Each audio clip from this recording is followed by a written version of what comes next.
Hello there, I'm Hamish MacDonald in London. These are the main stories on Al Jazeera. Tens of thousands of people in Pakistan are continuing to flood out of South Waziristan, where the army is staging its latest offensive against the Taliban.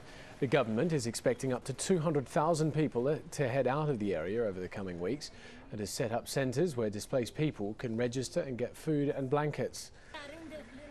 At least 30 people have been killed in fighting in Somalia. The violence erupted when Islamist fighters fired mortars at Mogadishu airport as the president was boarding a plane. He was unhurt and his plane took off safely, but the attack resulted in the worst violence in the capital in months.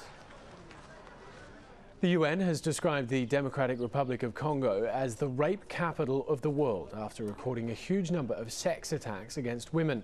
In one province alone, there were more than 5,000 reported rapes in the first 6 months of this year. Some of the rapes are believed to have been carried out by members of the National Army, and the UN has called for them to be brought to justice.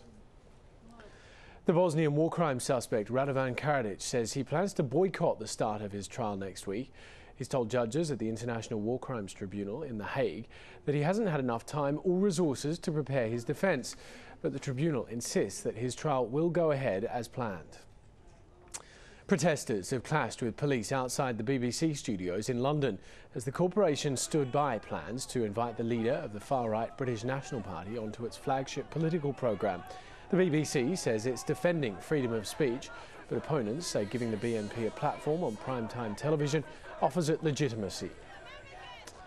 And residents in the northern Philippines are preparing for Typhoon LUPIT to make landfall. Winds of 160 kilometres an hour have been recorded as the storm approaches. The country is yet to fully recover from tropical storms Katsana and Palma, with more than 1 million people still living in flooded conditions.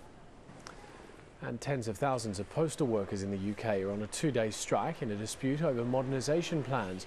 The government, which owns Royal Mail, wants to sell 30% of the company to make it more competitive. But unions are worried about how many jobs would be affected. Hours of talks on Wednesday failed to stop the strike. All right, don't forget to head to our website if you want the latest on any of our stories today. The address is always aljazeera.net/English. That's it from me, Hamish MacDonald, and the team here in London for now. Thanks for watching.